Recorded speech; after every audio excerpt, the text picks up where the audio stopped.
ये कथा क्या करती है? मेरे और आपके अंदर विश्वास, भरोसे को जन्म देती है. અને વિશ્વાસ છે ને બહુ જરૂરી વસ્તુ છે.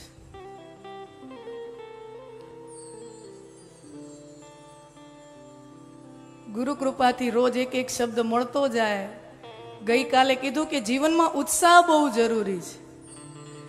ગઈકાલે કથા યાત્રાનો પ્રારંભ કર્યો ત્યારે સરસ મજાની વાતથી શરૂઆત કરી.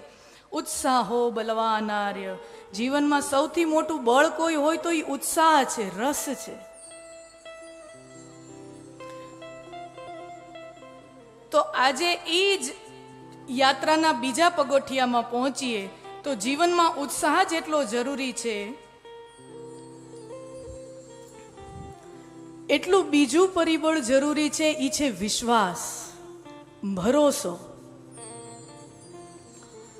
વિશ્વાસ આપણો પોતાની ઉપર. સમજો, વિશ્વાસ એ કેટલાય સ્તર ઉપર જઈને આવે છે. આપણો વિશ્વાસ આપણી જાત ઉપર, આપણો વિશ્વાસ આપણા સ્વજનો ઉપર. આ ત્રણ પ્રકારના વિશ્વાસ મને તમને જરૂરી છે. આપણો વિશ્વાસ આપણી જાત ઉપર, આપણા લોકો ઉપર, અને જેના થકી હું અને આપણે છીએ એવા પરમેશ્વર ઉપર. આપણી જાત ઉપર વિશ્વાસ હોય એને કહેવાય આત્મવિશ્વાસ. આપણી જાત ઉપર આપણને વિશ્વાસ હોય, ના ના ગમે એવું આવશે ને દીધે જાઉં. અને આપણે કાઠિયાવાડની તો આ તાસીર છે, આવશે એવા દેવાતા જશે. આપણી તો આ તાસીર છે, આવે એવું જોયું જાય, દેવાતા જશે. ये क्या है? अपना विश्वास है कि गमे एवी परिस्थितिમાં હું હઈશ, રસ્તો નીકળી જશે. આપણો વિશ્વાસ આપણી ઉપર, એ આત્મવિશ્વાસ. અને આ એવો આત્મવિશ્વાસ છે જેના ઇન્જેક્શન ન મળે. બીજી બધી વસ્તુની ખામી હોય ને, લોહીમાં વિટામિનની ખામી હોય, લોહ તત્વની, આયરનની ખામી હોય, આની ખામી, તેની ખામી, દરેક વસ્તુની ખામી હોય ને તો એના ઇન્જેક્શન આવે, એની દવાઓ આવે. પણ અહીંયા જીગરો ન હોય, આત્મવિશ્વાસ ન હોય ને, એના ક્યાંય ઇન્જેક્શન ગોઈતા ન જડે. એ કુદરતી દેન છે. એ જીગરો હોય તો હોય, અને બાકી ન હોય એને તમે ગમે એટલા પંપ ભરેવા રાખો,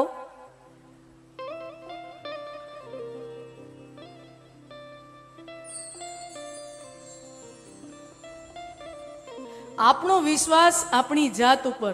અને આપણો વિશ્વાસ આપણી જાત ઉપર ક્યાં? ઘણી વખત કોલેજોમાં ક્યાંક વ્યાખ્યાન આપવા જવાના હોય ને તો ત્યાં ખાસ કરીને પૂછે કે આવી રીતે આમ બાળકોની અંદર, યુવાનોની અંદર, બધાની અંદર કોન્ફિડન્સ આવે એના માટે શું કરવું જોઈએ, આત્મવિશ્વાસ આવે એના માટે આ વારંવાર પ્રશ્નો આવે.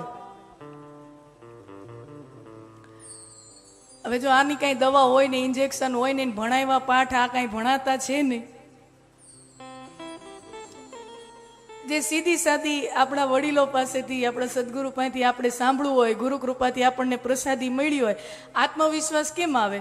તો કે આત્મવિશ્વાસ આવે અનુભવમાંથી. આત્મવિશ્વાસ આવે આવડતમાંથી. આવડત હોય ને માણસમાં તો એને પોતાની જાત ઉપર ભરોસો આવી જાય. કોઈ બેન હોય ને, સરસ મજાની રસોઈ આવડતી હોય ને, સરસ, અને બપોરનું જમવાનું ટાણું થયું હોય, 1 વાગ્યા હોય, અને ધણી અચાનકથી તમને કીધા વગરના 2-3 મહેમાનને એમને એમ લઈ આવે. ભોજનનો સમય હોય ને, તમે તો ઘરના જે 4-5 માણસની રોજિંદી રસોઈ બનતી હોય એટલી જ તમે બનાવી હોય, બરાબર. સાહેબ લઈ આવ્યા 2-4 મહેમાનને કીધા વગરના. પણ જે સ્ત્રીને પોતાની રસોઈ કળામાં આવડત હોય ને, એને એમ ભરો હોય, હા કાંઈ વાંધો નહીં, દાળમાં થોડુંક સમારકામ કરીને દાળ પૂગી જાહે, શાકનું થોડુંક ઓપરેશન કરીને શાક પૂગી જાહે. થાય કે નહીં? શું કામ? કારણ કે એને પોતાની આવડત ઉપર વિશ્વાસ છે. એની અંદર આવડત છે કે થઈ જશે. આવડત છે તો એમાંથી વિશ્વાસ જન્મે. તો હવે તમને એમ થાય કે આવડત ક્યાંથી જન્મે? એ આવડત ક્યાંથી આવે? આવડત આવે અનુભવમાંથી. કરતા જાઓ કરતા જાઓ કરતા જાઓ કરતા જાઓ એટલે એ આવડત થાય, અનુભવમાંથી આવડત થાય. કરતા જાઓ કરતા જાઓ કરતા જાઓ, કોઈ પણ કામમાં મથિયાર્યો એટલે આવડત આવી જાય. અને તો હવે પ્રશ્ન થાય કે અનુભવ ક્યાંથી આવે? એ અનુભવ ક્યાંથી આવે? તો હાવ કાઠિયાવાડીનો સીધો સાધો શબ્દ તળપતિ જવાબ છે, અનુભવ આવે અખતરામાંથી. બરોબર ને? અનુભવ આવે અખતરામાંથી.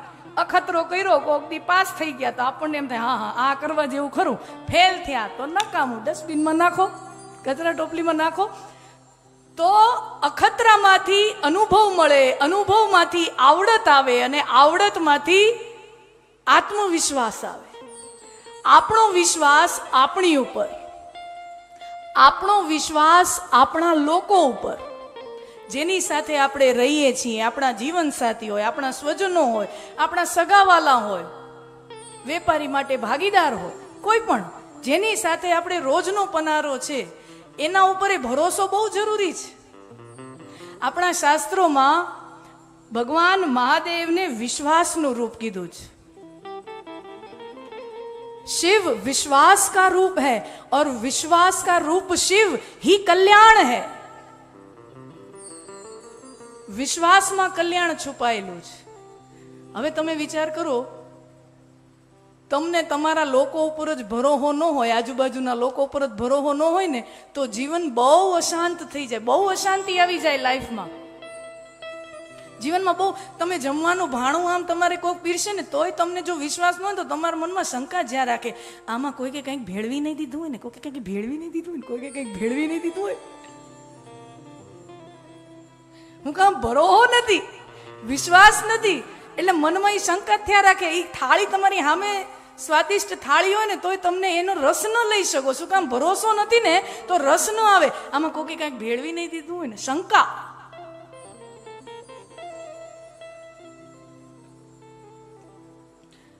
તમે જેની સાથે રહ્યો છો એના ઉપર તમને વિશ્વાસ ન આવે તો તમારું જીવન કેટલું બોજરૂપ થઈ જાય, કેટલું બોજીલ થઈ જાય, અશાંતિ આવી જાય.